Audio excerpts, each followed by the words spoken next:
Welcome to a podcast about something's Patreon exclusive.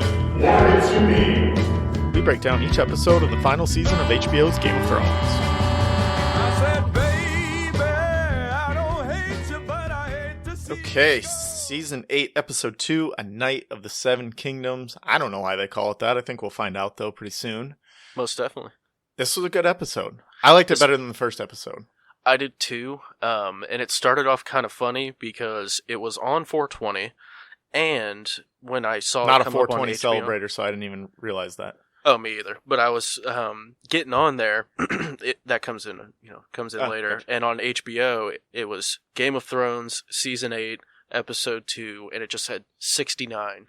So I was like, huh, is that the title of the episode? So me and my wife were talking for a minute, like, oh, okay. What does that meta mean? joke there from the HBO title guys. It's the trifecta, man. You know, they show nudity and then 420. It was only and... brief nudity in this one. Brief nudity means ass. Nudity means boobs and ass. In case you were wondering out there, listeners. I was, and thank you for letting me know. I'm sure those listeners do want to know that as well. Yeah, usually when it's brief nudity, it's dude ass, but this time it was not. And we'll talk about that when we get there. But this episode, I would say the overall arc of it was just about reconciling before your imminent death. Everybody wanted to get their last things out there in the world, I guess. Everybody wanted to clean up unfinished business, if you will. Yep, staring death in the face, and they just kind of wanted to tie everything up before death took them. Yeah, so I made a list of everyone throughout the episode that I thought had their, because anytime, the episode before someone dies, they have this big speech or this big moment where they're talking about what's important to them. So as I was going through, a lot of people got those speeches this episode.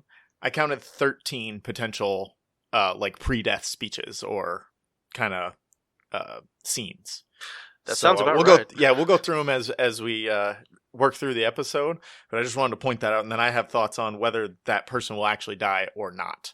And then so the other thing that was said a lot was that the crypts are the safest place, so that will probably come into play. No kidding. They said that 50 times. They said it. That was another count. I counted 5 times. Well, but it you was just add a 0 and you're there. Yeah, it was very heavy-handed that something's going to happen in the crypts. I would not want to be in the crypts if I wanted to live. That's for sure. Hell no. And as the audience, we see all the foreshadowing that's gone into it, and it's like, oh my god, what are they going to do? Everything leading up to the beginning of the season was focused on the crypts. Some shit's going to go down in the crypts. I have a theory. Okay. I don't know. Well, we'll talk about it when we get to what we expect for next week. Yeah. Because I have a theory that's part my own and part, kind of grabbed from other bits and pieces off the internet. So yeah, mine's about the same. Let's jump into it. We start with the trial of Jaime, which went really, really quick. Yeah. We thought this was going to take up the whole episode. It didn't. Well, it was kind of underwhelming to me, to be honest. I expected it wasn't a lot much of a more. trial. No, and Jaime, I didn't really feel like Jaime. He seemed so flippant about it. He didn't really give a fuck. And I mean, towards the end of his trial, when he's just and I do it all again. I did it for my family and stuff it's okay, there you go. Come alive now. There's the Jaime we needed. And at the same time, it's Daenerys, oh my god. Just cry about it some more. Good lord. Your dad's dead. He was a terrible person. So, yeah, Tyrion he tries to get up and vouch for him. That doesn't work, obviously. So then Brienne gets up and does her bit. And I really liked that Brienne stood up for him, and she was the one to convince the masses that Jaime was worthwhile and should be allowed to live for the time being, at least. The thing that I wish is that either she would have talked about their conversation in the bathtub and burned them all, or she would have encouraged Jaime to be hey, stick up for yourself here. You did this for a reason, and your reason was right. You need to tell these people. Yeah, I agree to a certain extent. I mean, I think they know each other pretty intimately, and I know Jaime doesn't want that shit out in the open, especially right before a big battle. And I think Brienne would probably feel herself times when she stood in front of Jaime. Not at his side, not behind. She stood in front of him. Yeah, and she's not a get up and tell people what she thinks type of person. No, she doesn't really either. Want people to know. This is the first time exactly. she's done that. And that shows how much she cares for Jaime, and I agree, dude. I loved this scene. I really loved all their interactions this whole episode, and we'll get to more of it. Yeah, this was definitely a Jaime Brienne episode. This was, and it was for them, for sure. In that regard, it was great. I love that part. I did think that it could only be Brienne that defended Jaime. Like, her word is the only one in the room that's good enough. Mm-hmm. Well, we talked about it last week. It went basically exactly how I thought. Tyrion would get up, try and do his best to vouch for Jaime, and Dany would shoot him down because he's not the most trustworthy person right now. Mm-hmm. Tyrion's not. And then Brienne would have to swoop in and finish it off. I think having, something about burn them all in there, it would have given one more chance, which this episode kind of takes a lot of chances with this anyways, to set up, Jon and Sansa seeing the humanity behind Jaime's actions, and Dany just not giving a fuck about the humanity behind his actions, and just sitting there and going, no, you killed my father. It doesn't matter what he was saying. You were sworn to protect him. You didn't do that. You're a criminal. It would have given, one more little break between them. But as I said, we got plenty of those throughout the episode. Yeah, I will say, though, if you say that, you're sitting at like 50-50 or even 60-40 that Dany will just snap and not even hear out what else, what anybody else has to say. It's like, oh, burn them all. All right, bitch, fuck you. You're going to get burned now. Like, I could see her going both ways. Either letting it go or just being really upset about it, or killing him on the spot because I don't know. Yeah. Because he murdered her father. Like, he did that, and no one's denying it. The other thing I have a tiny feeling that they didn't bring it up is I think they're kind of trying to distance themselves from burn them all, because Bran has no influence over that event, but the internet for some reason thinks I read that theory. That Bran turned Aerys into the Mad King. It's all over. It's everywhere. Anything you look at, it's like, well, Bran did this to the Mad King, or Bran did this to Jaime. It's like, no, that moment was about Jaime doing the best thing, being the best knight he could be, forsaking his vows and doing the right thing regardless. That was about Jaime as a person. It was not about how do we save the future or anything like that. And by giving Bran anything to do with that moment, it takes away Jaime's takes away his honor. I mean, it takes away his honor. It takes away his purpose of being in that his moment. Most defining characteristic. Right. If it's all caused by some kid fucking up with time travel, then then Jaime doesn't need to exist in that moment. He doesn't really need to exist. Period. Right. That takes away so much from the overall story, and I guess that I just think it's silly. For book readers, Aerys broke way before. Like, it wasn't just all of a sudden a switch flipped. He started, and he burned the Starks and everything like that. And then he was just screaming, burn them all, burn them all. Like, the Defiance at Duskendale was like 10 years before that. And that is when he really started to break, is when he got, by one of his bannermen, held hostage and not allowed to leave. And Barristan Selmy had to come in and basically do a one-man rescue mission and cut his way through to get the king out. After that, he didn't trust anybody, and he didn't cut his fingernails. He wouldn't cut his hair, nothing, because he didn't trust anyone anymore. Yeah, he really started to decline after that, and the way I remember it described is kind of, he was almost like bipolar. Like, he was manic some for a few minutes, and then he'd just be crying and then pissed, and he just had no routine with his personality. It was all over the place. Right. Yeah, and that's why, like, I think they're probably trying to distance themselves. Like, I just feel like if Jaime tells his story in that moment and Bran gets to hear the story behind burn them all, the theories would go crazy of, oh, this is where Bran got the idea to go back and tell the Night King to burn them, or not the Night King, the Mad King to burn them all. Like, no, that's stupid. Why would he tell somebody in King's Landing to burn everybody in Winterfell? Yeah, that's very somebody stupid. Who was alive 20 years ago. Yeah, that's just doesn't make sense. That doesn't make any sense. I did like Bran's, the things we do for love. Like, I loved the chaos as a ladder when he hit Littlefinger with that. To Littlefinger, and, yeah. I mean, I saw the same effect on Jaime's face too, which was so cool. I mean, to be fair, Bran actually heard him personally say the things we do for love. True. So it's a little different. Like, Jaime's not taken off guard because it's this thing he said completely removed from the situation, like Littlefinger was. But yeah, it was great, and you just saw Jaime like, oh shit, this kid remembers that. Well, of course he remembers. Is he gonna say anything to these people? And I don't know. Well, but if you remember in the books, he doesn't remember. There's like, I don't know if it's, I think it's more of like a mental block placed there by Bloodraven or the Three-Eyed Raven. It's like, I don't want you to figure out what happened to you because you need to be focused on other things. So he puts like this mental block on him so he can't remember that Jaime pushed him out the window. Like, he doesn't remember that fall at all in the books to this point because he's not he's not supposed to yet to complete his journey. I did not recall that, but thank you for correcting me. Yes, that happens. So then, they go out into the hall. Dany's talking to Tyrion about all the ways he's fucked up recently.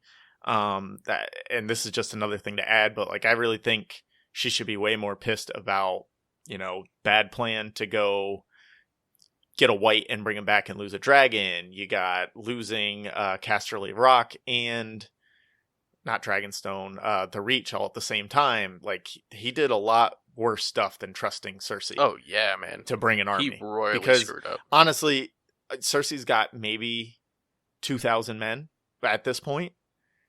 Just because, like, they don't know the Golden Company's there, so she doesn't have that many men as far as they know. So, like, really, are they going to help that much?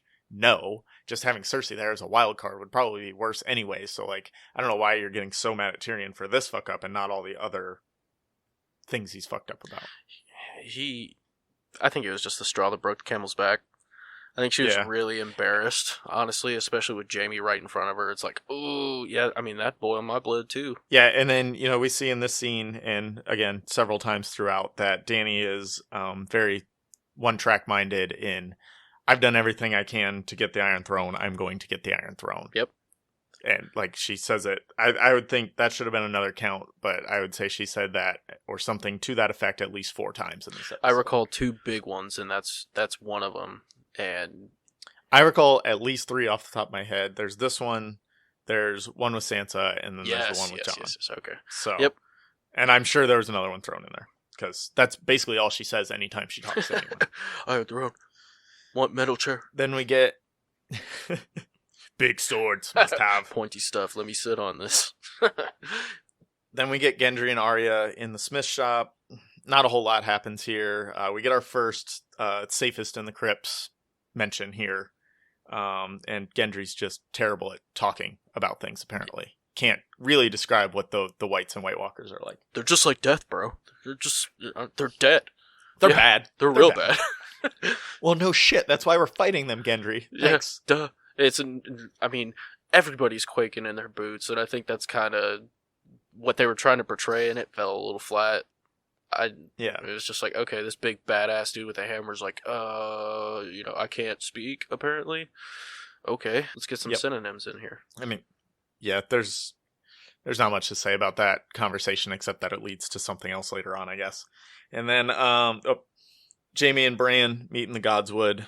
Jaime gets to confront Bran about what happened in our world 8 years ago. In the book, it really should have only been like 2 years ago, but, Bran's like 27 now, so they got to make time pass. Yeah, that was a really interesting.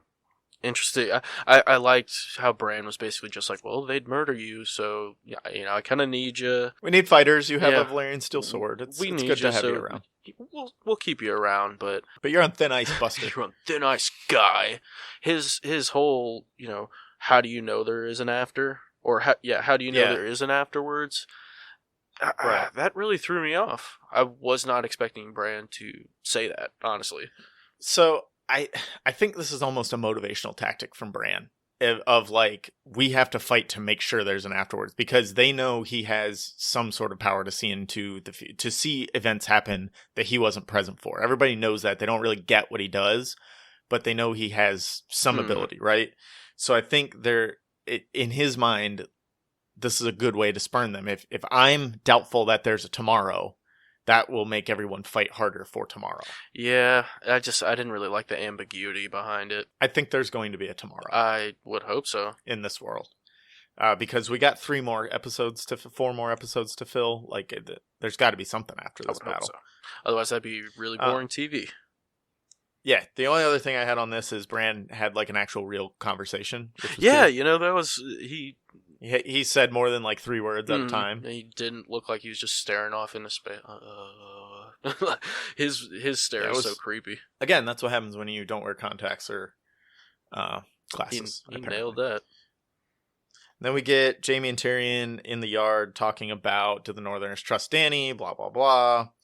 The only thing I had here was Tyrion mentions that everybody's kind of on edge because of the last time dragons visited the North. And there aren't any historical dragon attacks in the North. I don't know what they're like playing off of here. Nothing has happened in the show. The only time I know in the books that dragons actually came north was and like stayed there and did anything was when Jaehaerys the First and the good Queen Alysanne, her name is the good Queen Alysanne, brought their dragons, stayed in Winterfell for a while. They founded the Queen's Tower, which is where Bran first wargs Hodor. And then they went to the Wall, and they were so appreciative of the Night's Watch because there's also Queen's Castle at the Night's Watch.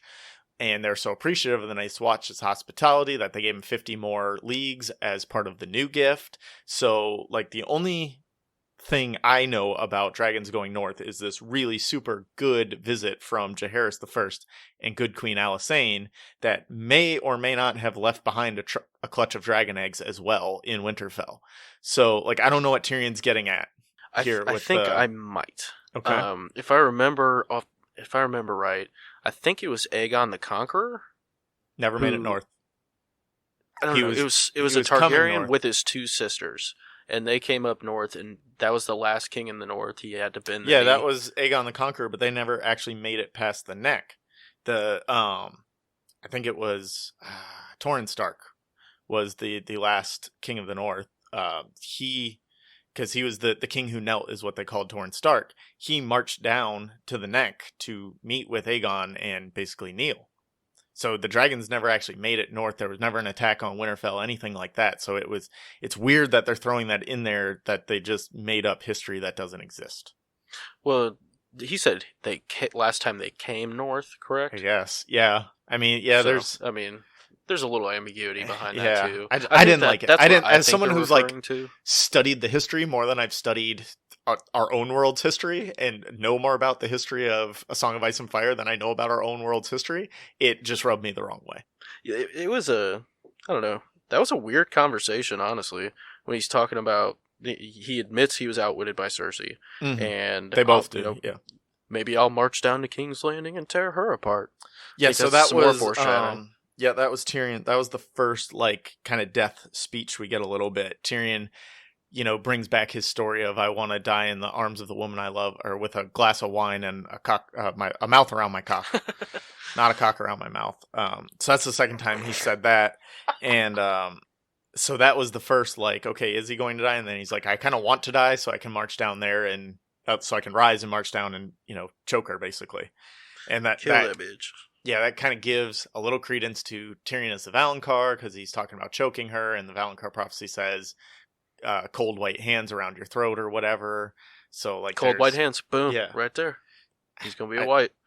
I don't think so. Out of all the pre-death, like, little speeches we get, I think Tyrion's safe. He was the number one we got. I think he's safe. Yeah, you're probably right. At one point, he also says that Daenerys is different, and I'm not so sure that she is than any of the other Targaryen kings or any of the other kings that the North has knelt to. He says, they don't trust her. Jaime says they don't trust her, because they've had trouble with Targaryens before. And Tyrion says, well, Daenerys is different. And I don't know that she is at this point. At least not in the eyes of the Northerners. Like, she's done absolutely nothing to make her endearing to these people. Like, why would they like her? No, she's come up there and said, I'm the queen, and so you're going to follow me now. Yeah, and that does not fly. That's like going to Texas and saying, hey, hey, fuck Texas. Like, you're going to get fucked up there. Yeah. I'm your governor now. Thanks. Yeah. I rule all of you. So then we get Brienne and Jamie kind of in like this training area. They're watching Pod train with Sword. Which was dope. Yeah. Love that. Yep, it was good. Good conversation here about Jamie wanting to basically be on the left flank under Brienne's command. I'm really happy that they didn't force any type of sexual relationship or like a kiss or just talk about how much they love each other, blah, blah, blah, like things like that. Because I think like they're definitely in love. Or they definitely love each other. They definitely love each other. But I don't like it's not ever going to be a sexual or romantic relationship with either of them. It's still a possibility, but I don't think either of them have really acknowledged the fact that they're in love with each other. Like, I think it's something that they don't really... Neither of them have really known what it's like to be in love with someone, other than, obviously, Jaime with Cersei. And that was mostly manipulation.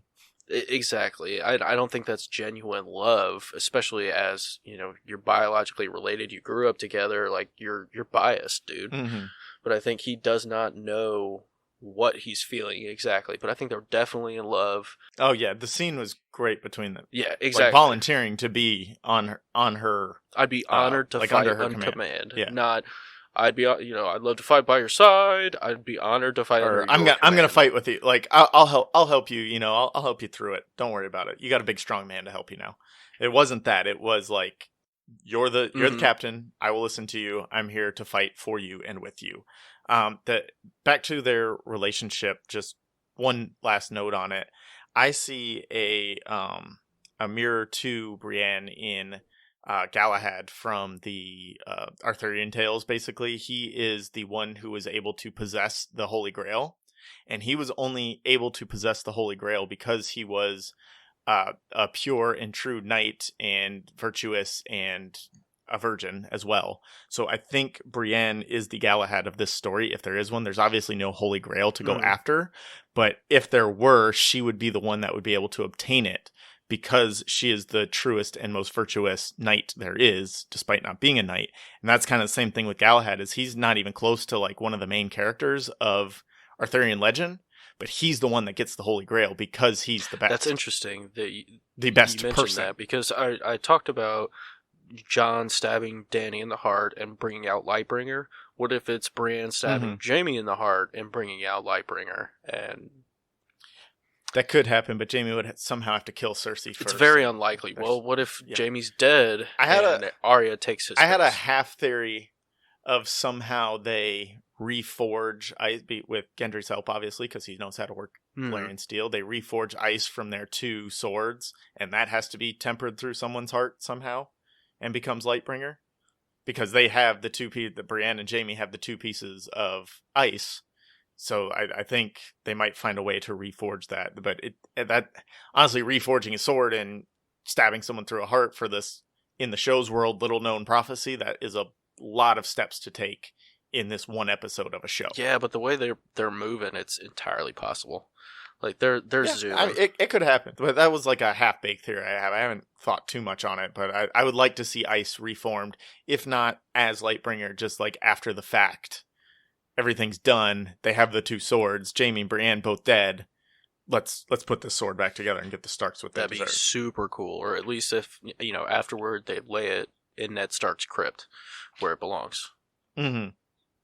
Well, the swords don't. Yeah, go you're right. It's iron swords. They make carvings of the sword. That's right. Yeah, they don't. Otherwise, ice would have been in the crypt a long time ago. It's passed down from generation to generation. Anyway, that's not important. Hit me with so then the next. Sorry. Again, I know more about this world's history than our own history. You ask me, what was going on in the 1920s in America, I couldn't tell you. I can tell you what was going on 300 years before the events of the show were happening. That's for sure. That was Aegon's conquest, by the way. Dany and Jorah in Dany's chambers.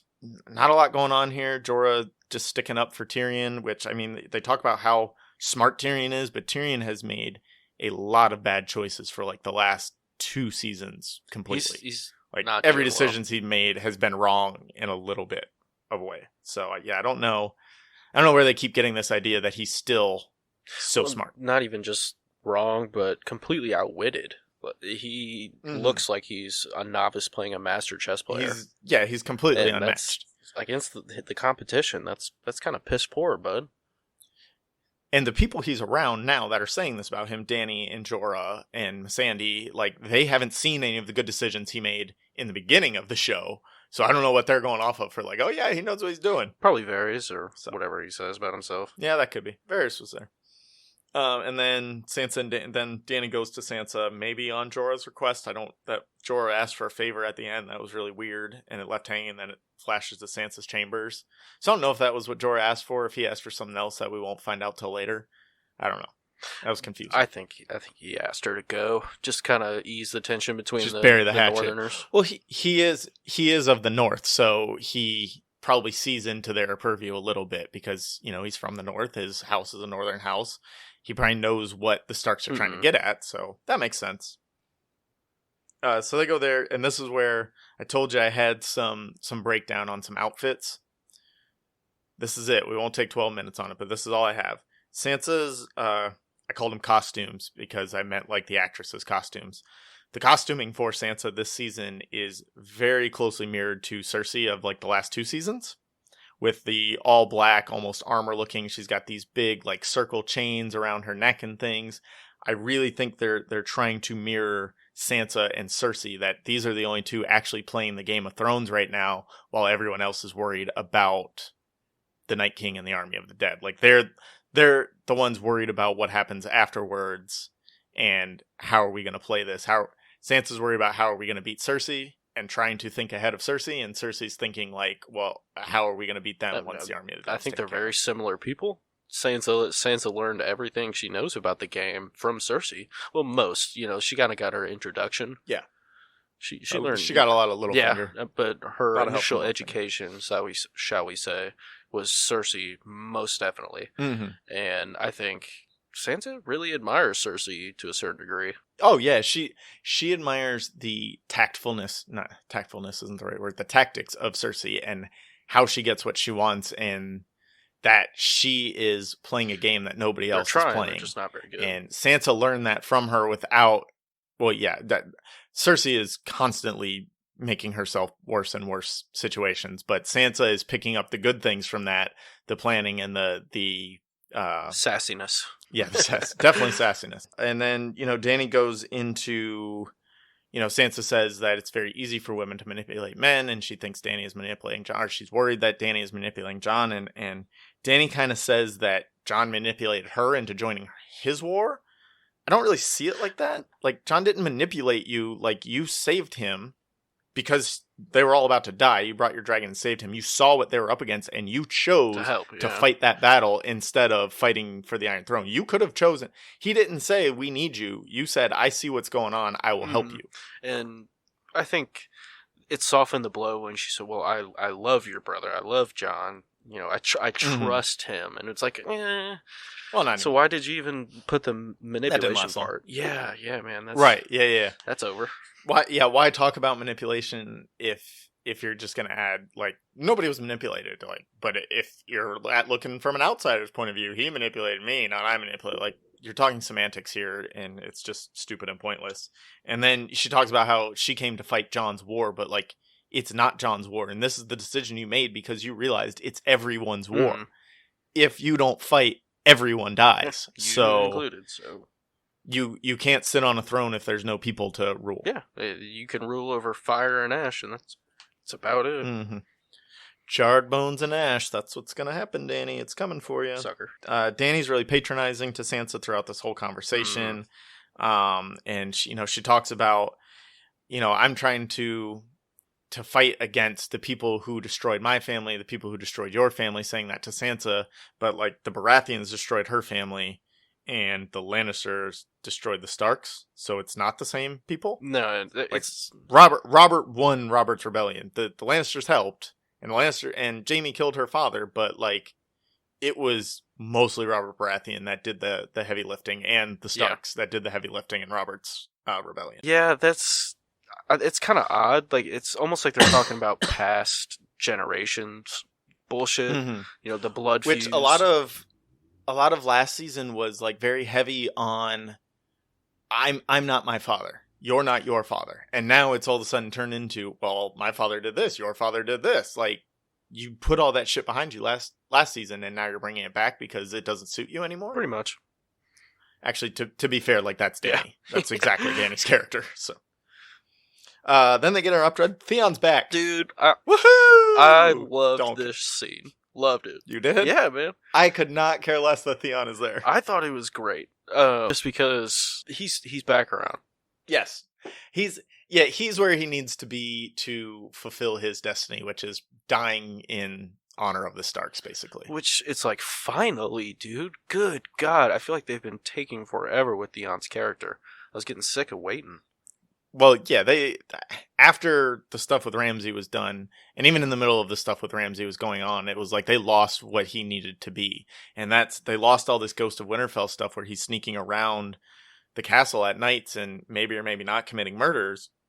They took all of that out, and like that was a huge moment for Theon's characters in the books because he's reverting back to himself. He doesn't have any of that in the show. He doesn't. While Ramsay's around, he has no reversion back to Theon, even just a little bit. Yeah. So not even a thought taking all that away from him, he's just nothing for 2 seasons. And then he gets out and he's nothing, but now with Yara. And then he's just nothing for a whole nother season with Dany. And now he's back to actually do something. So they took 4 seasons for him to do something again, which is too long. Yeah, and it's like, who am I kidding? About time. Finally. And that's pretty much how I felt. I'm glad he's there to do. It seems like he's there to do something that will be good for him to die in the way he plans on. I don't. Then we get. Go ahead. I was gonna say I don't think he's gonna die, my man. I think he's gonna live. I think him and Sansa are gonna get together. Why? That would be the worst. And my wife said the same thing. That would be the worst marriage in the world. You can't consummate it. You can't have children.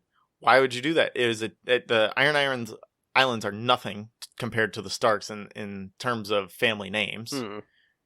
Like, I get it that they were tortured together, so they have this bond, but to me, it's more likely, Theon has a chance to save Sansa or Bran, both of whom he tortured in ways, or allowed to be tortured in Sansa's case, and, ran out of Winterfell in Bran's case.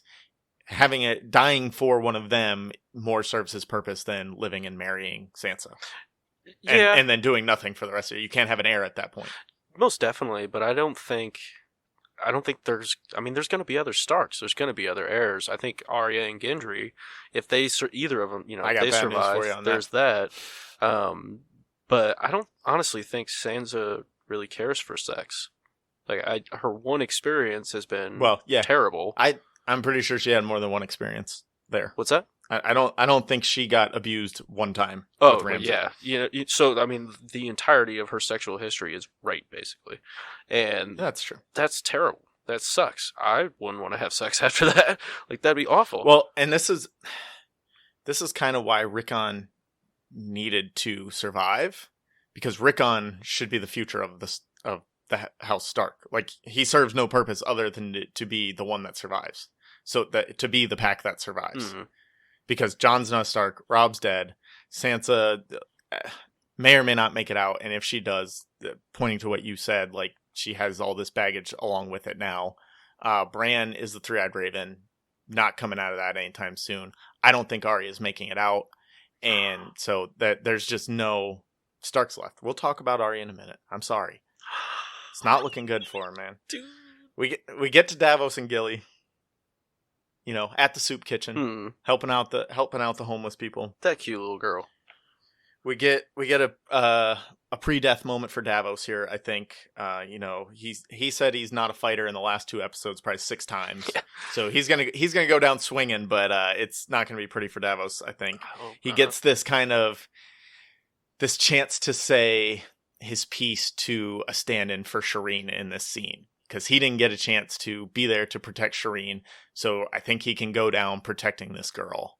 And, if it's between him dying and saving this girl, that reminds him of Shireen. I think it comes down to that. He's one that I definitely think will die in the next episode. Sadly, I agree with you. And I think that was definitely them kind of closing his arc as well. And they talk about how safe the crypts are. That's the second time. Yeah, good God.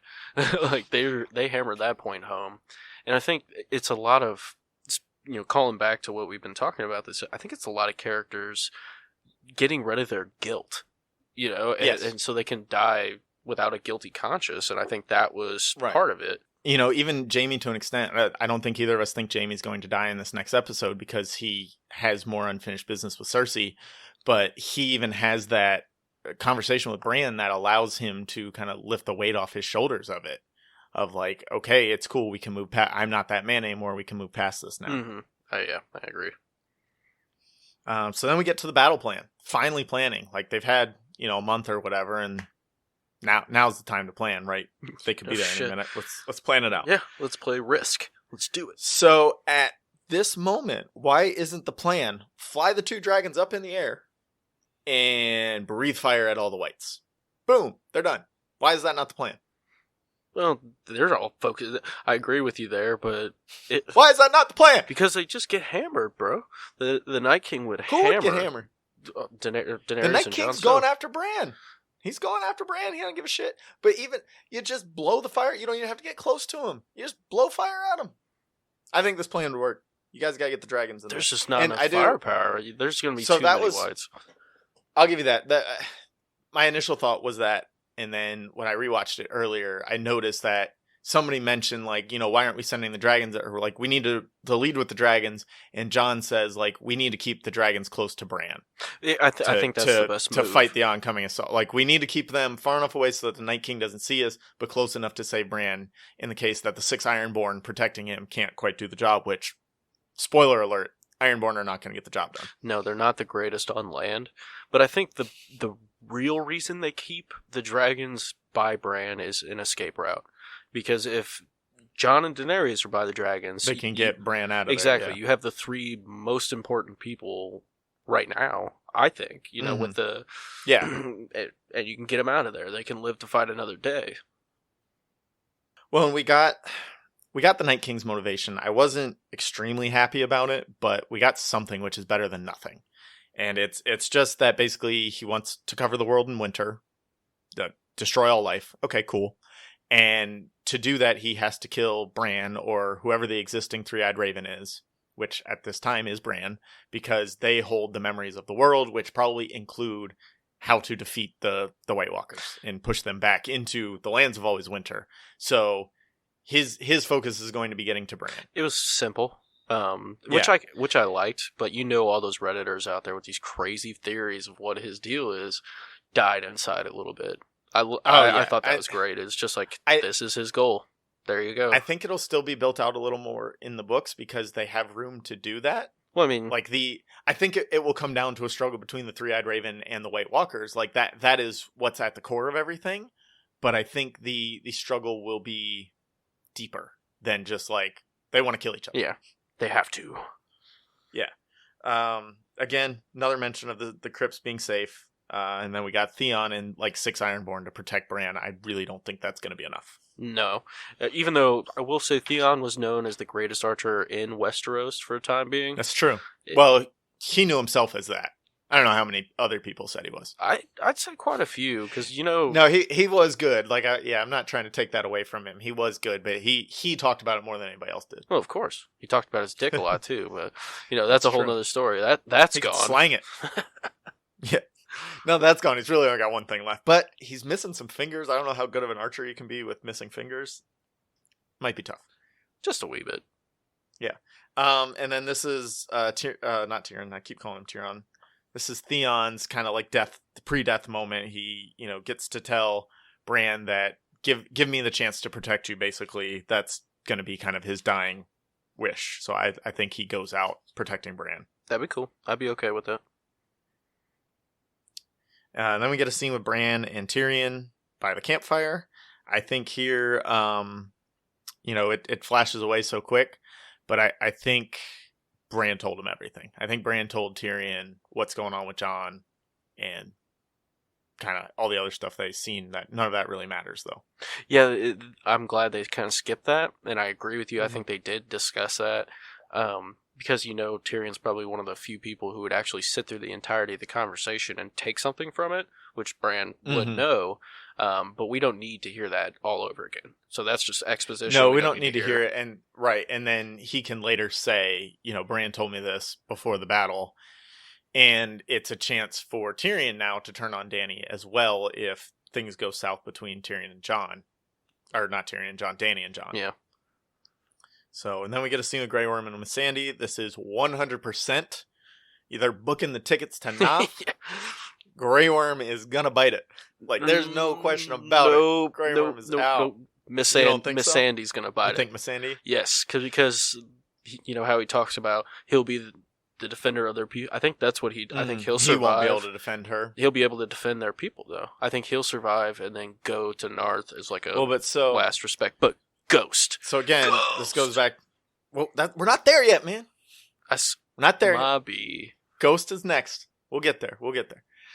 The problem with Noth is it protects itself because there are these butterflies that carry some strange disease that basically any outsider who comes there dies within like a month of being there because they catch this disease from the butterflies. I never knew that. That's Noth is good. We're defended by the Seattle butterflies, man. They can be a peaceful people because the butterflies fucking kill everyone. That defeats my theory if that's actually the case. But yeah, someone's gonna die. So even if Grey Worm goes there to protect them, like he's gonna die pretty quick because the fucking butterflies are there. Yeah, they booked their tickets to Noth a little too quick. One of them is definitely going to die.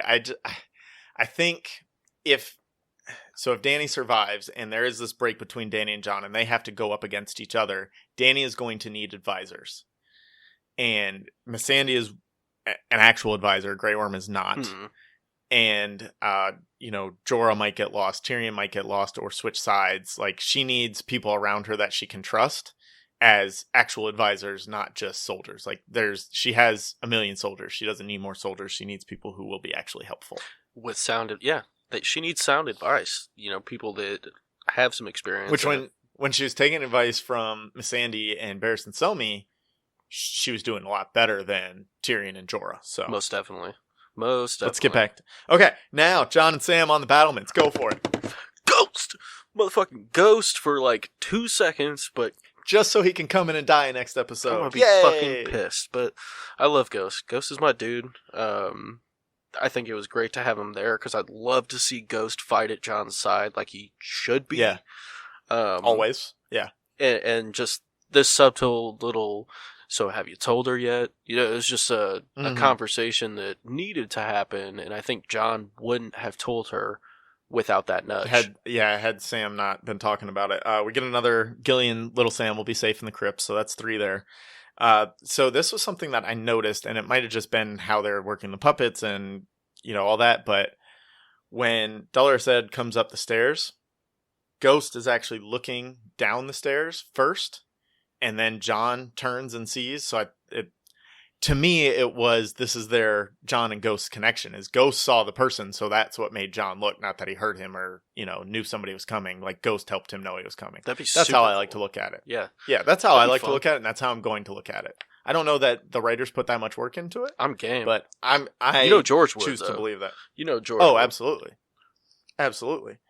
We get kind of a pre-death speech from Dolorous Edd. I think he's definitely a goner in this battle. Yep. He gives the whole, now our watch has begun, we're the only 3 left, blah, blah, blah. So he's probably a goner. Sorry, Dolorous Edd. Sorry, bro. I hate your accent. I can hardly understand what you're saying.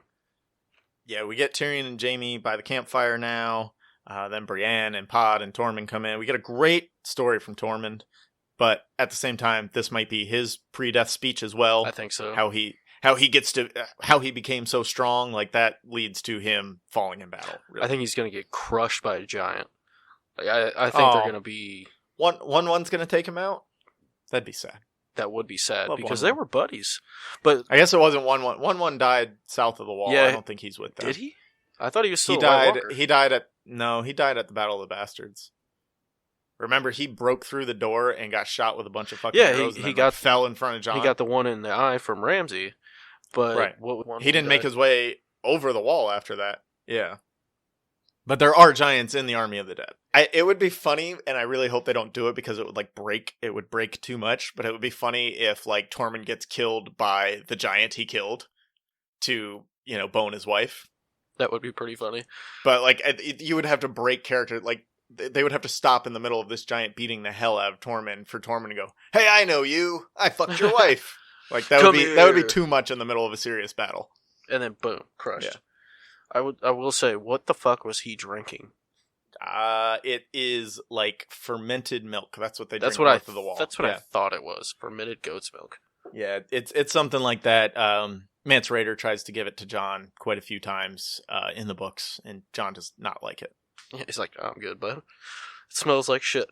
I don't want any part of that." Yeah, and then we get the Hound and Arya and Beric on top of the battlements. Beric kind of gets his own pre-death moment here. He talks about the Lord of Light, and the Hound wants to throw him over the wall. But I don't know why they brought Beric back if his Lord of Light doesn't play into this battle somehow. Maybe his flaming sword just cuts down a lot of whites, but like I feel like there's got to be a little bit more to him. But I don't think he's going to give the kiss of life to somebody. That could happen too. Don't know who it's going to be. Yeah, I do not have a solid idea. But Tyrion, obviously, and then someone. he'll march down and kill Cersei with his cold white hands. That would be weird. But I wouldn't be surprised if it was the Hound he brought back. Could be. And then you have Dead Hound versus Dead Mountain and Clegane Bowl. Dead Clegane Bowl. What could be better than Clegane Bowl? It's Dead Clegane Bowl. That would be awesome. And then Beric tells Arya he's sorry for the way they parted, and this is another like instance of them just completely forgetting the history of their own show. They didn't part. Like, she was mad that they let Melisandre take Gendry, but that wasn't their goodbye. Like, she went out to take a piss, and the Hound kidnapped her. Like, that was it. It wasn't like she got mad and left. She wasn't going to leave. She was with them, and then the Hound took her. So that was like, I don't know what he's apologizing for there, but whatever. Doesn't really matter. It's not that big of a deal. I'm trying not to nitpick too much, but it bothers me sometimes. That's true. I think the last thing was like they fought over Gendry, and so they did part. They were mad at each other when they parted. Still, I guess. But anyway, he's a goner. Yep, definitely. Then we get to Bone Town. Arya and Gendry in the smithy. Boner Jams 03. Boner Jams 03. All my favorite scenes from summer of 03. I hope people get that reference. That's a pretty easy one to get, I would think. I was waiting for this to happen at some point. I don't know why everyone's freaking out about it, dude. People are going bananas about this shit. Maisie Williams is like 22 years old. Arya is like 37 years old. The fact that she's lived this long, like, she's good. Don't worry about her. She's an adult. All right. Well, I think this is her death moment. I want to feel what it's like before it's over. I think that leads into her death. I hope she doesn't bite it. When the snow thaws, you'll be left frozen with a needle in your fingers. That's quite possibly foreshadowing that George dropped in the first book. And the lone wolf dies, but the pack survives. Arya has always been the lone wolf. I don't see it looking good for her. You're probably right. I'm sorry. Well, but I think we might get Nymeria because of it. I think Nymeria and the Wolfpack may come to her rescue, basically. Like, she might fall in battle, and then boom, Wolfpack comes. Or even before that, she might help lead the Wolfpack. There's a part of me that thinks maybe the Wolfpack has a part to play further south, because that's where they are. They're in the Riverlands.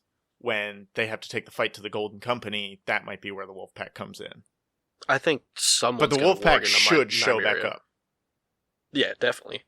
It's not going to be Arya warging into Nymeria, because they've never showed that she has that power. It's going to be Bran. Bran's the only one that has the power, that's been shown to have the power, which is just at least a waste. Outright. Yeah, man. They fucked that up. They hinted very strongly at Robb having the power. They didn't really hint at Jon ever having the power in the show. And then Arya, there was just no sign of it. Sadly. That'd be cool. And Rickon didn't get any character development, so there was nothing there either. Yeah, poor guy. Arya's just a master of seduction in this scene, though. Like, she knows what the fuck she's doing. Yeah, she don't play, man. She's like, who you been fucking? Huh? Well, she did not play around. Katie Nolan, who is a sports TV personality for ESPN, had a very good comment on Twitter of, Arya must not have ever went to college. 3 means 1, right? Like when a guy says 3, that really means 1. Yep. So I thought that was funny. So then we get back to the campfire for the best scene of the episode, the namesake of the episode. Yes. Brienne getting knighted. Again, I'm glad that they didn't force a sexual relationship between Jaime. It would have been very easy for them to just, like, after that happens, to walk out and walk into a chamber and start making out. And just go do it. Sex. Yeah, and I'm glad they don't do that, because I think their love is more than that.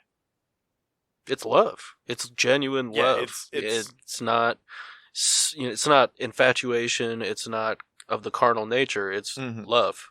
Yeah. And that, for them, I think is good. I think it's good for both those characters. Like I said before, neither of them have really known love. And if you just have them go off and bang, that takes like 4 seasons worth of work away. It'd just be dumb. Yeah, exactly. That's what I think too. And the scene was played perfectly. Everybody did a great job in the scene, including Tormund with his "I'd knight you 10 times over, my lady." Like, everybody just hit it perfect, and it was just a perfect scene. It was heartwarming. Great job. Yeah, it was a great scene. These are the best parts of Game of Thrones. Things like this happening, and this is something that only this show can do to build the emotion behind these scenes, and they did a great job of it. So I'm glad that they did, and that they gave service to that. Definitely. Well, and seeing Brienne smile, like genuinely smile, it was just like, holy shit. That was cool to see it. And and Tormund clapping his ass off for her. I thought that was all around really well done. And at the same time, this is probably her pre-death moment. Yeah. I honestly don't think she's gonna die in this battle. I think she dies closer to Jaime and Cersei. I think they're all kind of die together, and almost Jaime has to make a choice between Brienne and Cersei, and I don't know. I think there's something more to that triangle that has to be played out still. That's quite possible. I hope there is. I don't want to see Brienne fall here. I don't think it would be fair to me. Not to the character, I agree. And then we get Sam handing over Heartsbane to Jorah after a small little tiff between Jorah and Lyanna Mormont.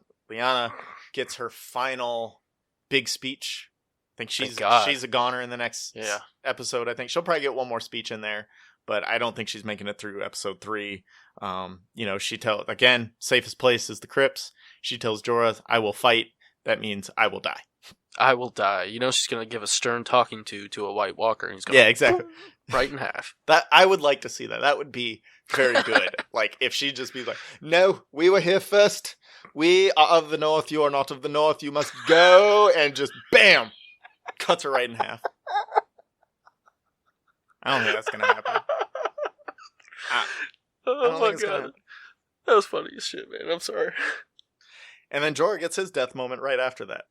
Dude, if that happens, I'm calling you during that episode. Well, you're not allowed to. I'm not going to answer the phone during an episode. That's not. I'll just keep on calling. Sorry, go ahead, man. I'm still dying over here. So Jorah gets his death moment right after that when Sam hands him over the sword. Sam says to him, "I'll see you when it's through."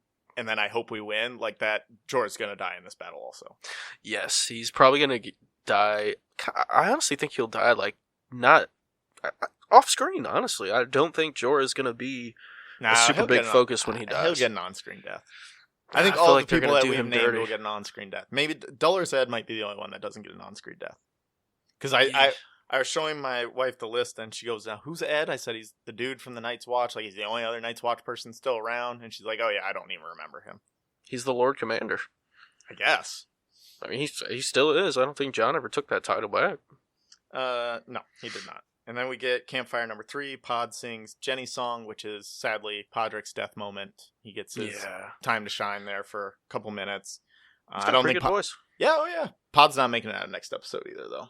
I don't. There's too much on him. Training. He's got a lot of work left to do. Like, he's a goner. Sorry, Pod. I think he'll save Tyrion. Yeah, that could be. He's done it before. Yeah, he's done it like 3 times. Yeah. So, and then I'm going with Pod.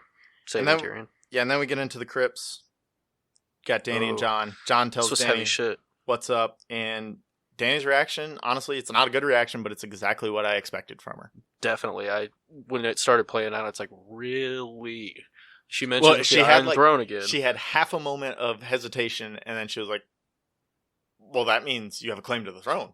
What the fuck's up, dude? He didn't even say anything. He didn't even say anything about the throne. He was just like, this is what happened. I just want to let you know. Just being up front with you. Yeah, not I'm your aunt and you're my nephew, but the throne, bitch. Well, I don't really think anyone cares about that anyway. Like, that's the least level of incest in the show anyways. But she clearly only cares about succession. And the worst thing about it is if she's worried about succession shouldn't matter if they're married. It doesn't matter who's the rightful claimant at that point. If they're married, they rule together. Mm-hmm. And that's the way to do it. But she doesn't, that's not where her mind goes. Her mind goes to, you have a better claim than me. Well, I don't think, they both said they were in love with each other this season.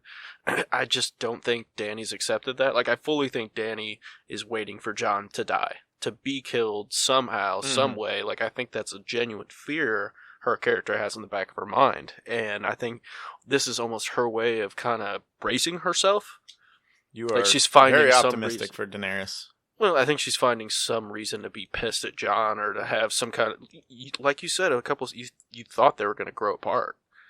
Yeah. Like, I could see, her being mad at Jon to push him away for... whatever. I could see a lot of different things happening. Yeah, well, it's definitely something to just keep an eye on and see how it plays out. Because there are several different ways it can go that they've laid the groundwork for, at least. So I don't think anything that happens will feel unearned at this point. I think they laid the groundwork for it to go several ways. So for the people who had their death speeches, I'm just going to go through them one by one real quick, and we'll give a yes or no if we think they're going to die. Tyrion with his little callback to season 1, how he wants to die. I don't think he's dying in this episode. It's just for next episode, not for the whole show. I do not think he does this episode. Davos with his soup kitchen and talking about how much he's not a fighter. I think Davos dies. Again, I do not. Tormund with his giant Spain story. Oh no, that's not the next one. Theon with protecting Bran was the next one. I think he dies. Yeah, sadly. Okay, Grey Worm booking his tickets to Noth. I think he dies. You think Miss Sandy dies in his death? Definitely one of those two dies. Ed Duller said with Now Our Watch Begins speech, he dies. Definitely. Yep. Now Tormund with his giant Spain speech, he dies. No. Beric, he gives a little half Lord of Light speech. I think he's a goner. Then we have Arya with her wants to see how it feels before it's over. I think she's dead. Sorry, buddy. Brienne becoming a Knight of the Seven Kingdoms. I don't think she dies in this battle. I think she dies later. I think she dies right after the Stand Your Ground preview. I think she dies in that conflict. Mm-hmm. Could be. Lyanna Mormont, I will fight. Definitely dead. Thank God. Super dead. Yes. Get out of here. Yes. Get out of here. Jorah with he will use Heartsbane to guard the realms of men. Definitely dead. Yes. Podrick singing Jenny's song. Yes. Yep. And then here's a little wild card that I kind of thought of after the fact. Sansa with her worrying too much about what happens after. Yes. You think she dies in this battle? I do. Well, technically, are you saying like the battle out on the field? Because I think she dies. No, like during episode 3. Okay, yes. As part of whatever the whole battle is, just like even if they breach the walls or whatever. All right, so that brings us to the last part. What happens next? We did not keep it under 45 minutes like I thought, so we'll kind of fly through this. What happens next? The living lose. They're about to get wrecked. And then I think, yes. Really? Yep, I think they're about to get wrecked, son. And I think they're going to find a way to try to escape, maybe. Or I think the Golden Company might show up. And I think they're going to attack Winterfell as well. So I think it's going to be a big rigmarole. I thought that could have happened, but I think by leaving them completely out of episode 2, I don't think they set anything up for that to happen. It'd be even more of a surprise, though, if it's just like, oh shit, Golden Company out of left field. Yeah. And say they did still have their elephants. I don't know that I like that. What if they show up and help turn the tide? Like, I think something's going to happen. I think the living are going to get... If they get there to attack Winterfell and instead they say, oh shit, these dead people are for real, let's fight them instead. Well, no, we talked about that. Their loyalty to the Targaryens. Like, I think it's super possible that will happen. And I could totally see the showrunners doing that. So say like the living are losing this battle, Golden Company comes in and that turns the tides. But I still think the living are going to get wrecked. I think there's going to be massive casualties. Winterfell will fall. So I agree with you on those 2 points, but I don't think the living get wrecked, as you say. There's obviously going to be a battle. Definitely. There's going to be a battle, guys. I think we get the Night King going after Bran. There's a lot of theories that he's actually going to head south. That's why we haven't seen him yet. I think they're kind of just saving their CGI for this battle. They don't need to show him to know they're coming. Going south doesn't serve his purpose. No. They don't need anything in the south. They need to stop Bran. The faster they can stop Bran, the easier it will be for him to continue his warpath. So I think he goes for Bran as they expect. He takes out the Ironborn like a knife through butter. Like they don't stand up a chance. No. Then we get a dragon battle. We get Dany and Jon, Rhaegal and Drogon versus Viserion in the air. I think Dany and Drogon get injured. They obviously don't die because Dany has a lot more part to play here. But I think they get injured. They fall out of the sky, unable to fight for a while. And then it's looking bad for Jon, and it's Bran time, man. What do you mean, Bran? Boom. Wargs into Viserion, brings him down. Jon, lands or is already crashed at some point, pulls out Longclaw. Fights one-on-one. Yep. Battle to the death. I think Longclaw will shatter the second the Night King touches it. No. It's going to happen. That doesn't make sense. Why would that happen? There's no precedent for that. Happen. Why would that happen? It's going to happen. Okay. If that happens, I will call you. I got 5 on it. Okay. I think Nymeria and Ghost, and I think Nymeria shows up and she and Ghost lead her wolf pack, and they both die. Aww. Sorry, dogs, but they don't want you. Like the show clearly does not want you around, so you're too expensive. Yep. A lot of people die, as we said, but I think by the end of this episode, the army of the dead is completely taken care of, and let me tell you why. Because somebody had asked a question on Reddit. The question was basically, isn't it a little cheap that the main big baddie is the Night King, and they first got to fight him and win, so then they can solve who is going to reign Westeros? Like, isn't the main villain usually defeated at the end? So basically, they think it's cheap that they're taking care of the Night King in the middle. And a lot of people think that the Night King's not going to be taking care of this battle. Like, it's going to be a battle, and the Night King's going to move on, basically, including you. You said that.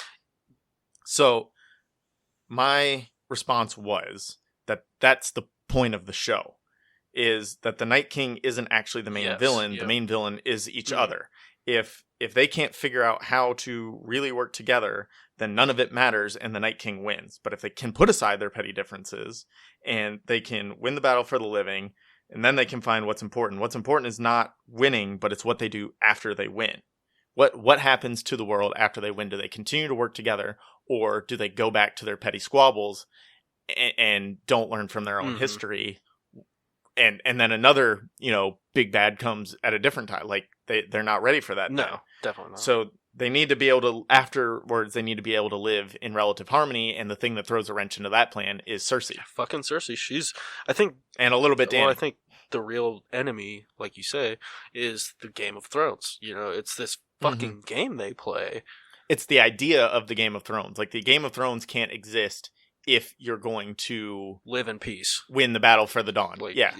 If you need.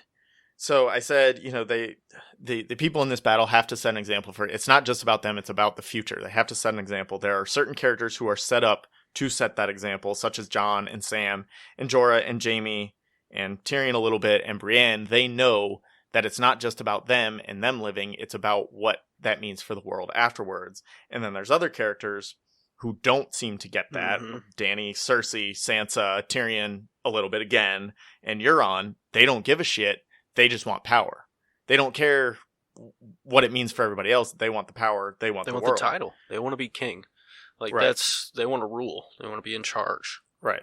So I think it is appropriate for the Army of the Dead and the Night King to be stopped in this episode, because there's going to be plenty of fallout to deal with after that. I think if your last scene of the show is defeating the Night King and you have no follow-up, what does that mean for the world? Why did we spend all this time in the world now? Yeah, I think that'd be cheap. Also, the crypts are going to get invaded. Yes. The crypts are not going to be safe. No, I will say that. I have seen some Reddit posts, and this is one of the better theories that I've seen on Reddit, is that there is some magic in the crypts that if the dead, and this is why the dead always have their swords, basically, if the dead rise down there, they will actually rise and protect the living rather than joining the Night King's army. And I think that would kind of be a cool twist if one of the White Walkers infiltrates the crypts, tries to raise the dead, and then all of those dead turn on them and protect the women and children. That'd be fascinating. That would be cool. Shit, man. That'd be awesome. Yeah. That would be super cool. That's actually a really good theory that I would like to see play out. Again, there's no real groundwork for this that's been laid out yet, but it would be cool to see. And one of the main points in the book is that Bran and Rickon and Asha and Hodor take swords from some of those statues, so those statues aren't protected anymore. What does that mean for those statues? Obviously, that didn't happen in the show, but it's still kind of a thread out there of there is something more to the statues in the crypts. I could see those statues that they took the swords from because the White Walkers don't like iron or whatever. You know, maybe that has something to do with the magic, and those ones attack Arya down in the crypts, because I think that's what we see in the preview, and then the other ones come to life and protect her. Yeah, I don't know if they took the swords in the show or not. They might have. I haven't watched season 3 in a while, or season 2, whenever that was. That was a long time ago, but I don't think it would really be something that needed to be explained. Like, that could be a total throwaway. No. Yeah, it'd just be cool. If 3 of them wake up and Bran goes, "Oh shit, we took their swords," that's all it needs to be done. That's it for episode 2. We thought this would be shorter. It was not, but you guys get it anyways. Thank you for subscribing on Patreon. We appreciate it so much, and we love putting out this extra content for you guys. And now our watch is ended.